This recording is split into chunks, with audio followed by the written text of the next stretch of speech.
buenas tardes tengan todos ustedes. El día de hoy les voy a hablar sobre el tema de juicios ordinarios mercantiles. El video pasado que les hablé fueron sobre los juicios ejecutivos mercantiles. Para empezar, los juicios ordinarios mercantiles dice que todas las contiendas entre partes que no tengan tramitación especial en las leyes mercantiles se ventilarán en juicio ordinario. El juicio ordinario mercantil se divide en 4 periodos o fases y son: la primera etapa, que es la postulatoria o de fijación de litis. En esta etapa las partes plantean sus pretensiones, la demanda, sus defensas, resistencias, narran los hechos y también se puede contrademandar, expresan lo que sus intereses convienen y aducen los fundamentos de derecho que consideran favorables. La primera parte del juicio se termina cuando se ha determinado la materia de la litis, es decir, cuando se estableció cuál es la materia sobre la que se habrá de probarse, alejarse y posteriormente sentenciarse.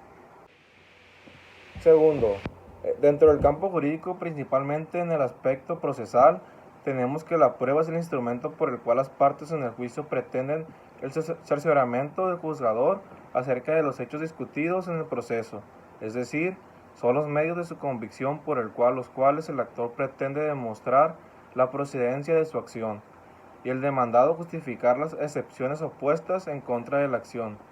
Derivándose de lo anterior, diversas figuras jurídicas que deben aplicarse para el perfecto ofrecimiento de las pruebas, las cuales son de mucha importancia para las partes, de las cuales entre estas analizaremos las siguientes que se pueden presentar. La carga de prueba. Esta figura no es otra cosa sino la necesidad jurídica de las partes de probar sus hechos si quieren obtener un fallo favorable a sus intereses. A grandes rasgos tenemos que para las partes probar no es una obligación jurídica, sino una carga procesal. El objeto de la prueba consiste en todo aquello que debe probarse a lo que será en materia de prueba, en tal sentido que puede ser objeto de la prueba el derecho a los hechos. Aunque nos dice Arellano García que no todos los hechos ni todos los derechos son materia de prueba. Continuando con el juicio ordinario mercantil, hemos llegado a la etapa llamada apertura del juicio a prueba, es decir, si las partes han fijado los puntos controvertidos y principalmente han ofrecido material probatorio, como lo observamos en el artículo 1382, que indica contestar la demanda, se mandará a recibir el negocio a prueba si la exigiere.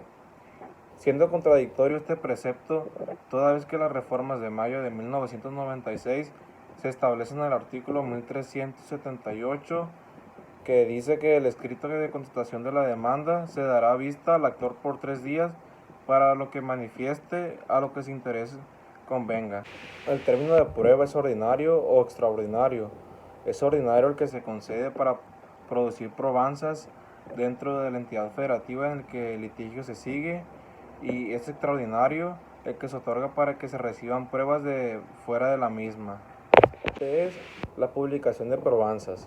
Se establece que la publicación de probanzas es hacer saber a todos los interesados en el juicio ordinario mercantil cuáles han sido las pruebas aportadas por las partes para que puedan alegar, ya que este es el paso subsecuente. Lo anterior se encuentra regulado por los artículos 1385 y 1386. El 1385 nos habla que concluido el término probatorio desde luego y sin otro trámite, se mandará a hacer la publicación de probanzas. El artículo 1386 no impedirá que se lleve efecto la publicación de pruebas el hecho de hallarse pendientes algunas de las diligencias promovidas. El juez, si lo cree conveniente, podrá mandar concluirlas, dando en tal caso conocimiento de ellas a las partes. Esto significa que una vez que haya concluido el término probatorio, sea ordinario o extraordinario, las partes debido al interés jurídico que tengan podrán solicitar la publicación de probanzas.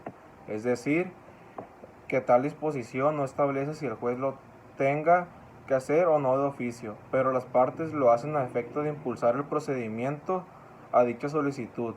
El juez dicta un acto firmado por él y por el secretario, en el cual se ordena hacer la publicación de probanzas, a lo que el secretario del juzgado procede a hacer una revisión minuciosa de todo lo actuado en el expediente para sentar en él mismo la publicación de probanzas, que es un enunciado de todas las pruebas ofrecidas, admitidas y desahogadas por las partes. Posteriormente, en un nuevo auto y firmado por el juez y secretario, se decreta para saber que las partes de publicación de probanzas hecha por la Secretaría.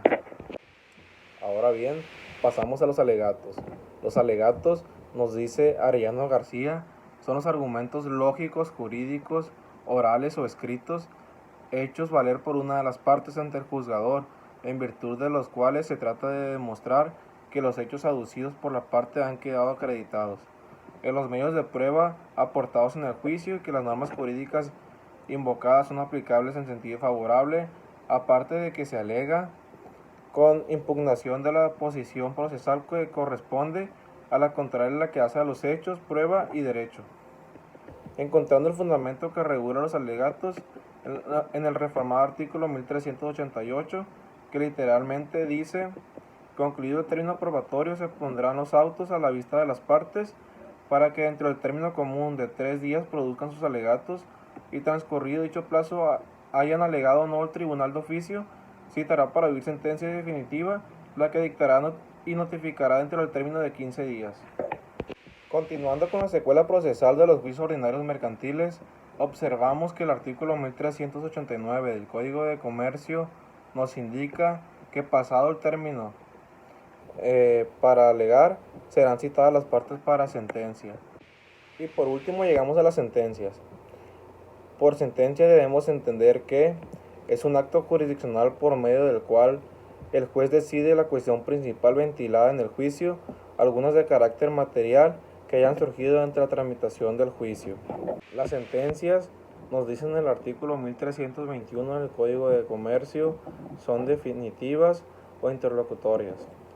Por otra parte, tenemos que las sentencias deben estar fundamentadas.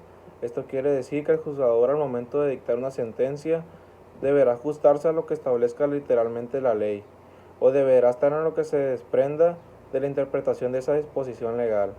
A falta de norma jurídica expresa, se sujetará a los principios generales de derecho. En ese sentido, el juez deberá citar a los preceptos que le sirvieron de base para dictar su sentencia. Lo anterior se corrobora en el artículo 1324, que establece: toda sentencia debe ser fundada en la ley, y si no por el sentido natural, ni por el espíritu de ésta se puede decidir la controversia. Se atenderá a los principios generales de derecho, tomando en consideración todas las circunstancias del caso. Por último, se establece que las sentencias deben ser claras, ya sea absolviendo al demandado o condenándolo. Asimismo, se ocupará de las acciones deducidas por el actor y de las exposiciones opuestas por el demandado. Es decir, cuando haya sido varios los puntos litigiosos, se hará a la debida separación de la declaración correspondiente a cada uno de ellos. De mi parte, esto es todo. Les deseo un excelente día y espero les haya gustado. Hasta la próxima.